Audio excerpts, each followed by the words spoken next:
Welcome to Dyslexia Information Night, March 2022.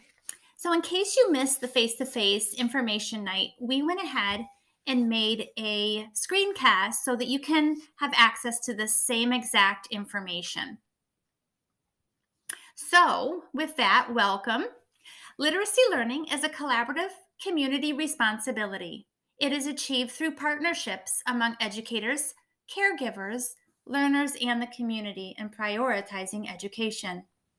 Partnerships can serve to strengthen, support, and even transform individuals, resulting in improved program quality, more efficient use of resources, and better alignment of goals and curricula. And that's through the Harvard Family Research Project 2010.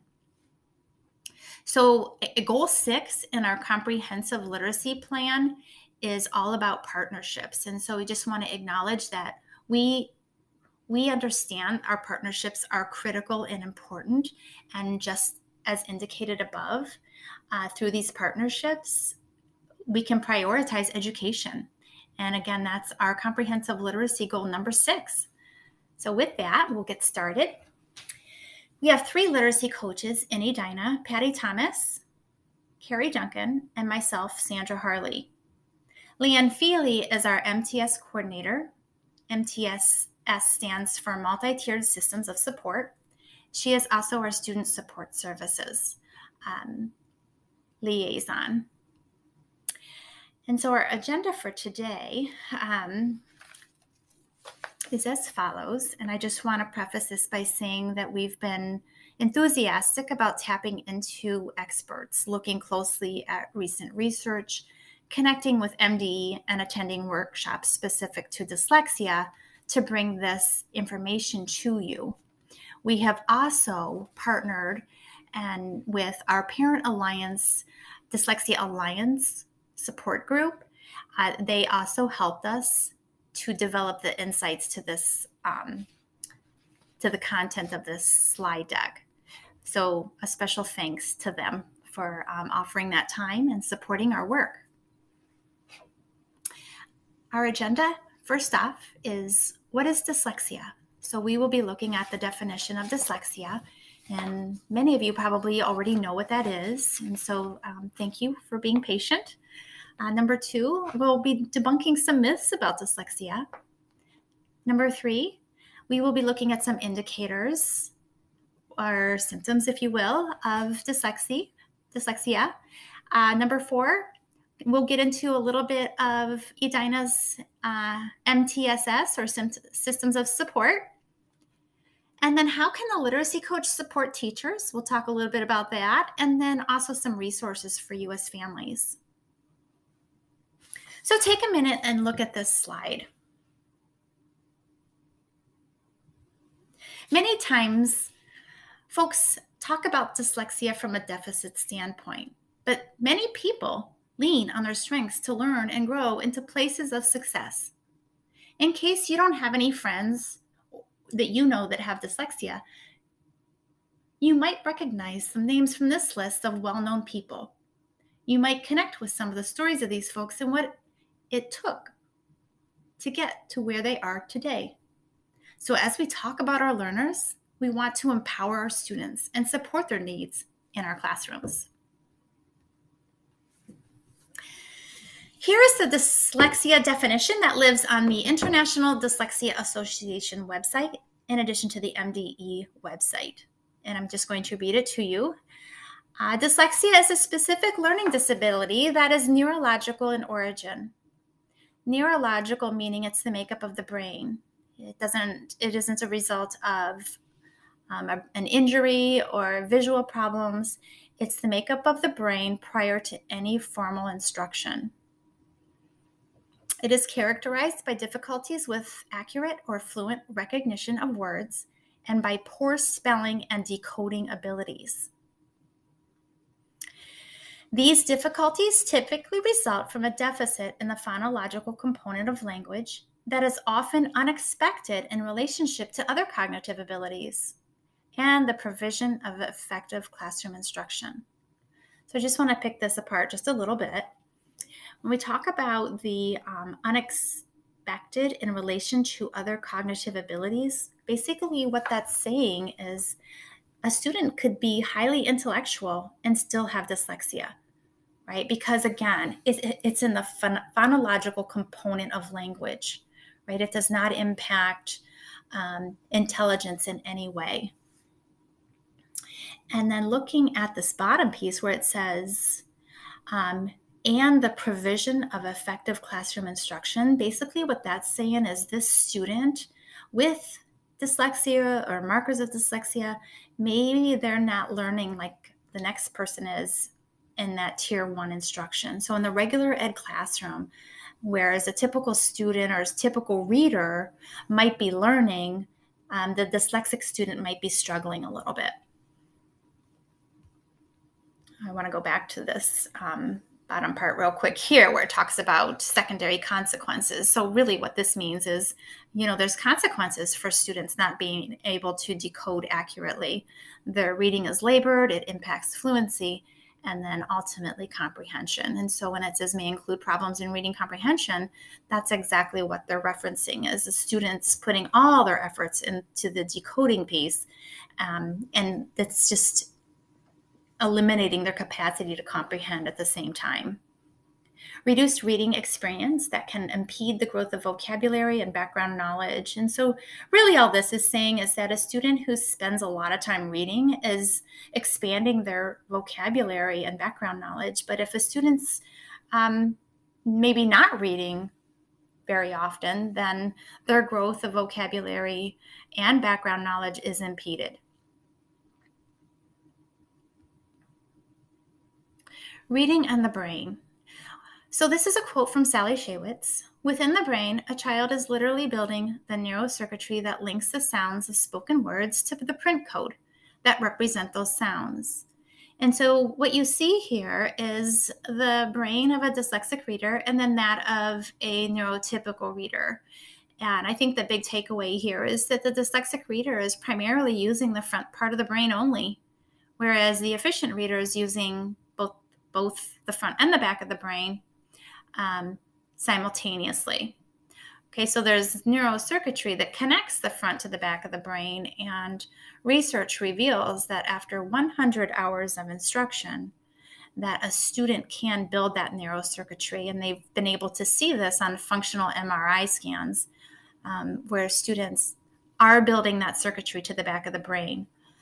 Whereas the front of the brain is really just the awareness of sounds, right? But the back of the brain is where students connect those sounds to the letters or the phonemes to the graphemes. And then that second piece is automaticity.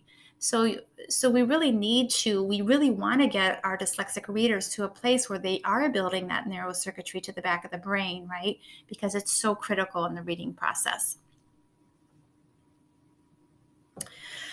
Okay, so debunking some myths about dyslexia. Myth number 1, dyslexia is acquired, not inherited. The fact is it runs in families. The second myth, people with dyslexia see words backwards and letters reversed. The fact is letter reversals and confusions are typical of beginning readers and spellers. Another myth, reading ability is related to intelligence. People who don't read well can't be very smart. Well, we know just from reading that definition that this isn't the phonological component of language, right? It's a phonological weakness. It has nothing to do with intelligence. Very intelligent people can have dyslexia. Myth number 4, people with dyslexia cannot read. Well, that is absolutely not true. Most individuals with dyslexia can read with varying levels of proficiency, right? So we know that dyslexic, there's a lot of symptoms for dyslexia, a lot of indicators, more than what we've even shared on the slide deck. There's a plethora of them. And so for every indicator, there's also a range from mild to profound. And so students can fall anywhere within that range. So there's really no two individuals with dyslexia that share the same symptoms or the same ranges, right? It varies a lot, and it makes it hard to pinpoint dyslexia too, right? Dyslexia can be outgrown. Absolutely a myth. Dyslexia is lifelong, but with educational intervention, individuals can be very successful. Dyslexia is rare. It is estimated that 1 in 5 students have dyslexia. Right? So that's 20% of the population. And we acknowledge as educators that our students, that dyslexia is impacting a large percentage of our student population.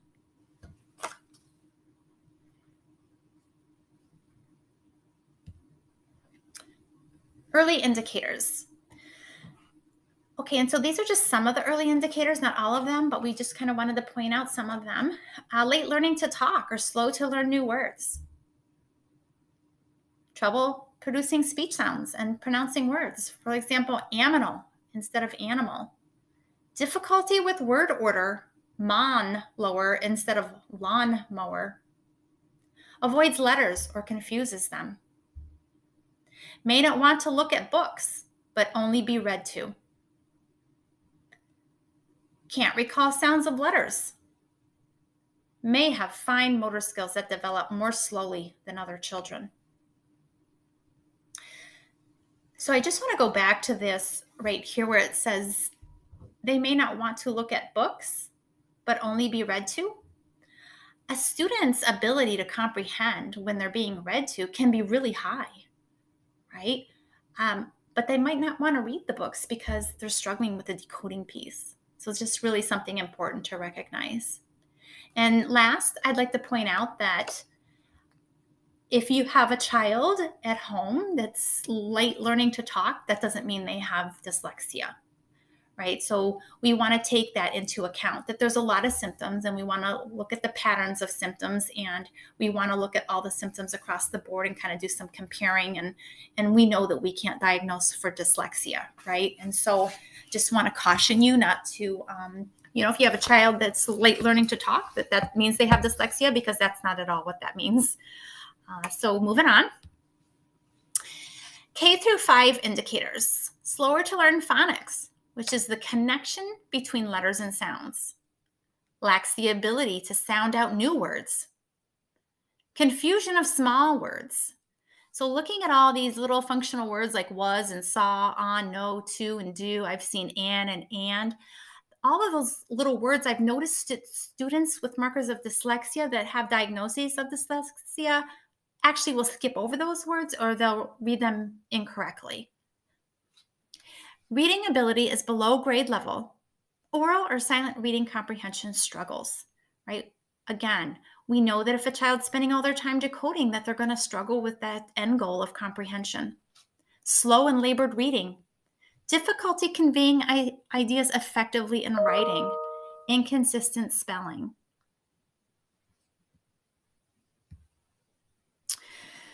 Dyslexia diagnosis considerations. A child may not qualify for special education, but still meet criteria for a diagnosis of dyslexia.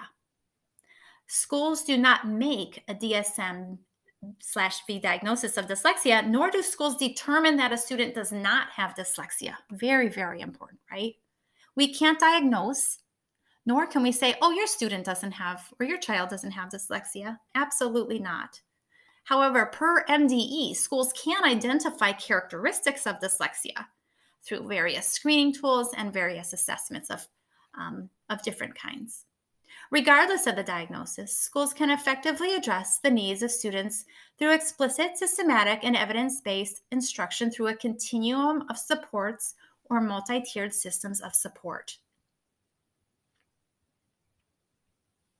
And so looking at this visual, this is a visual of our multi-tiered systems of supports for struggling students.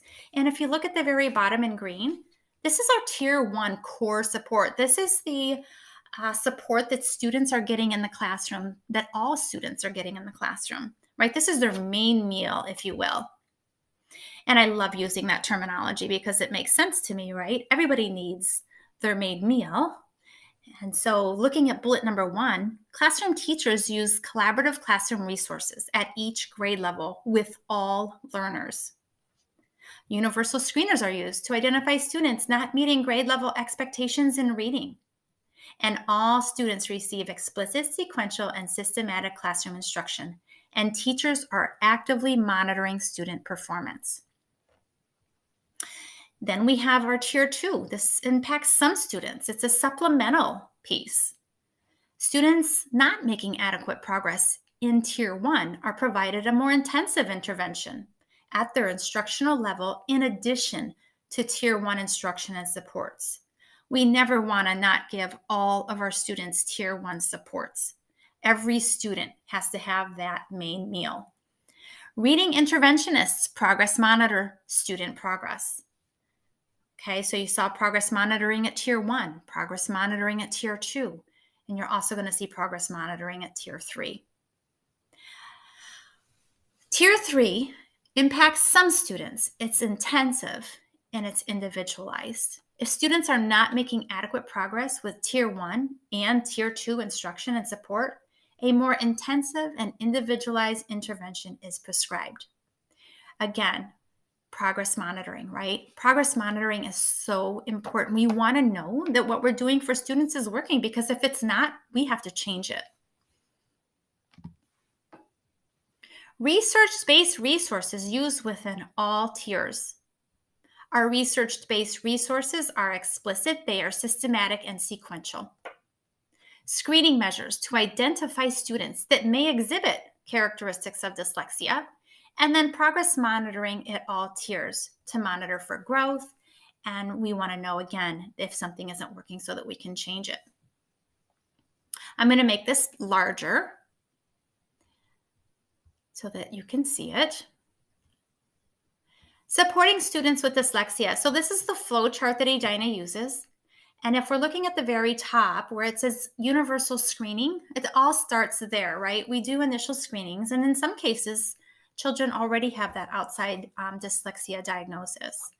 And students fall into one of two categories. They either fall into the category of scoring below the 40th percentile, or they fall into the category on the left-hand side above the 40th percentile. So looking closely at the right side, student scores are below the 40th percentile mark and require more instruction that is explicit. An intervention plan is advised. After that's done, then the student receives extra instruction from an interventionist in addition to the regular classroom teacher. And then one of two things happen. Either there's no progress, right, and a referral to the student support team is made, or the student makes progress and maybe now they're performing at above the 30th or 40th percentile, and their intervention is stopped and they go back into the classroom. If a student isn't making progress, one of two things happens. There's either a referral made, right, or there's data that's analyzed and reviewed and that change is made to the intervention, right? That's our progress monitoring piece. If there's a change that's made to the intervention, we start back up toward the top where the students start receiving instruction using a new intervention, right, in addition to the regular classroom curriculum. So looking at the left side of the flow chart, if a student does not meet the threshold of service, scores are below the 40th percentile mark, student will continue with regular classroom instruction. And so when the student, for example, maybe the student is performing above the 40th percentile and they are doing great. They have an outside dyslexia diagnosis and they're doing great in the classroom with just that Tier 1 core instruction. But we might have some students that need a little extra. We might have students that need 20 minutes of some fluency building activities to support automaticity. And we might have students that need more than that. Okay. This is where literacy coaches can come into play and support teachers and team with teachers. And this is happening in pockets across the elementary school. So we are able to work in pockets with teachers. And we are supporting, we are teaming with them, we are delivering assessments of various forms. We're analyzing the data together to pinpoint student need. We are providing resources for the teachers, and in all cases, they are research-based, explicit, and systematic. And then we are progress monitoring, because again, we want to know if what we're doing is working. And then if we need to change the intervention, then we're moving forward and changing it. And so this has been an opportunity for literacy coaches to really dig in and support teachers. I'm going back to my slide deck. Okay. How can a literacy coach support teachers? Well, we talked about this a little bit. Edina is providing and funding training, a lot of training for literacy coaches. We are in a letters training cohort with some certified teachers. There's 25 or 27 of us. We are also in a course that's really close to ending, actually, titled Elementary Reading Academy, and that is through CORE, which is the Consortium on Reaching Excellence. We have also been attending dyslexia workshops, and all of this new knowledge, and again, we're still learning, but this new knowledge is fascinating, absolutely fascinating. It has been so valuable in that it's building capacity for our literacy coaching team, and in retrospect, building capacity with our teachers. And so with this new knowledge, we were able to provide professional development across elementary schools at every site on the basics of dyslexia. We delivered this PD at the high school level and then also at the pre-K level. In addition, there is an online course in Schoology that teachers can either take if they weren't able to make the face-to-face sessions, or maybe they just want to revisit the information, right? So that's there in Schoology. And again, I was speaking to these pieces a little bit on the last slide. We are delivering assessments of various types. We are supporting and teaming with teachers on the data and looking closely at it in order to understand the needs of our students or student. And then we are providing some supports and then following up with progress monitoring.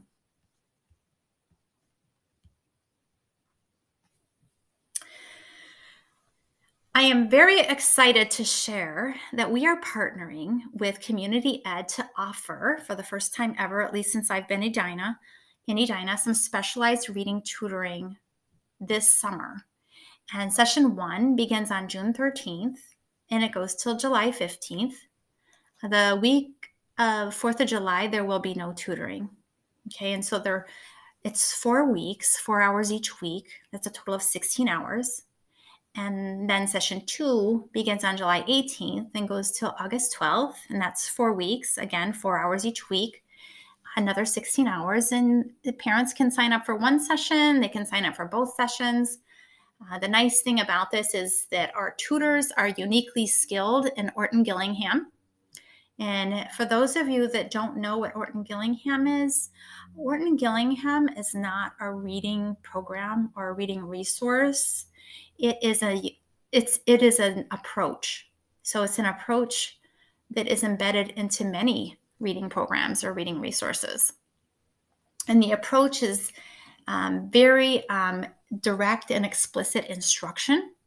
It is systematic in that the skills progress from easier to more difficult. And there's a lot of multisensory pieces embedded into it and a lot of drills of various sorts.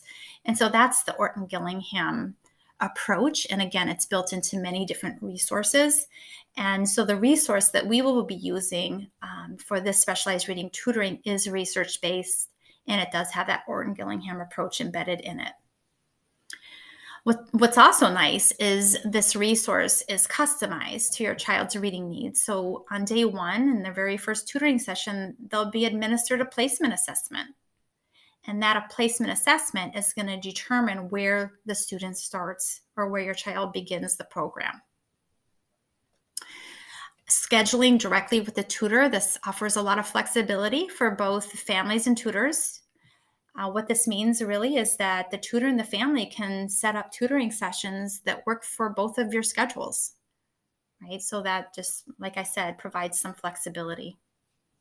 There are scholarships available. And the details of all of this are in the Summer 2022 Community Ed Catalog on page 55. We did have to establish a deadline, which is May 16th, because we need some time to align tutors with families. So the deadline to register will be May 16th. Resources. I reached out to Dr. Heather Kenny, and Dr. Heather Kenny is both the president and founder of Unleashed Innovations. And I asked her, I said, so if I'm a parent, what are some strategies, or how can I support my child with the reading process at home? And these are some of her suggestions. She said, make it a fun and relaxing environment. If your child gets stuck on a word, just give it to them, she says. Because they have sometimes, in some cases, right, a difficult, stressful time at school. Right? They may struggle with decoding at school and feel stressed out over it. So when they're at home, you want to just make it fun. You want to make it relaxing. So if they get stuck on the word or a word, just give it to them. Or she says, let your child be the guide, meaning if they are embedding some multisensory pieces, for example, maybe they're tapping those words out on their fingers or their arms, right? Let them be the guide, right? Those are strategies they're learning in class that are supporting their learning. So that's a good thing. Having some decodable books on hand. And decodable books are books that align with explicit and systematic phonics instruction. They are phonetically decodable. They're contrived to help students practice specific letter sound patterns. Engaging phonics games, phonemic awareness games. Read to your child, and last, believe in your child. So I thought that was all really valuable information. And if I'm a parent, that's gonna help me support my child. Okay, I'm gonna click on this handout so that you can see it. And this is something we passed out during the dyslexia night. And I obviously can't pass it out to you, but if you need some of these handouts, you can reach out to one of these contacts at the bottom of this document. We will get you what you need. But on here is some resources, and I just want to point out Learning Alley really quickly. Learning Alley is an audio book, okay?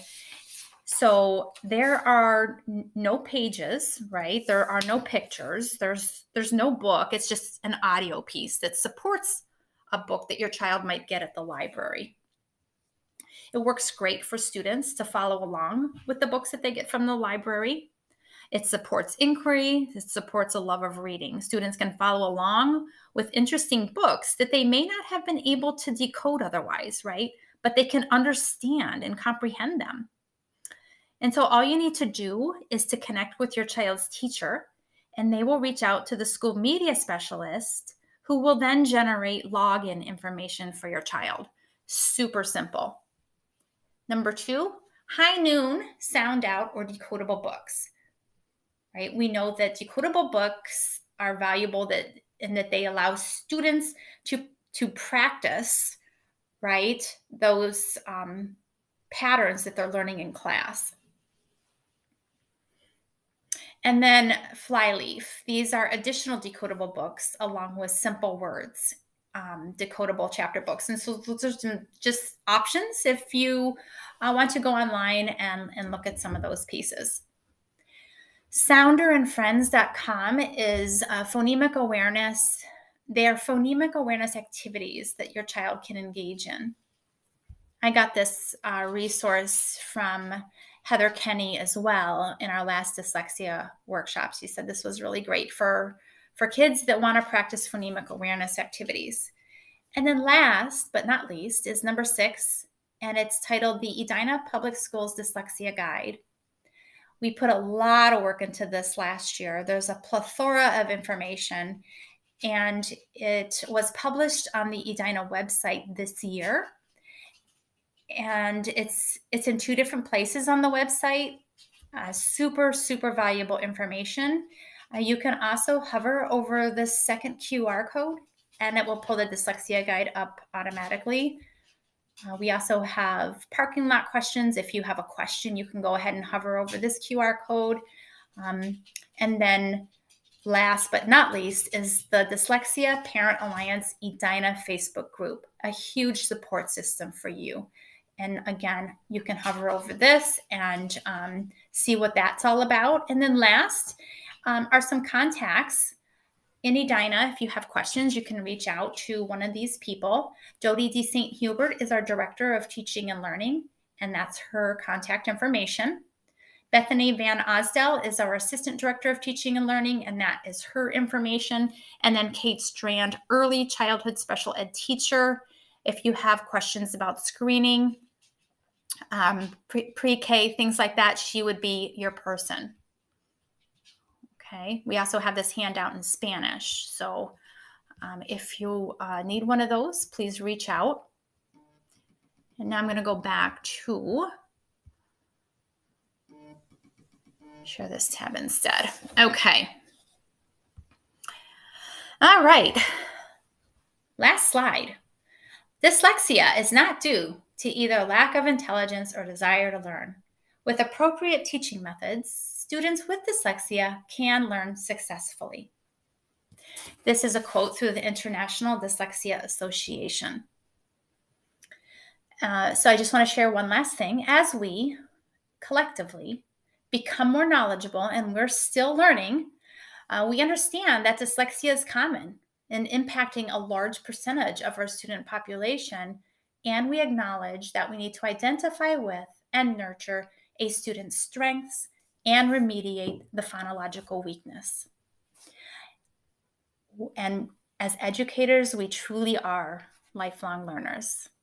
And so with that, thank you.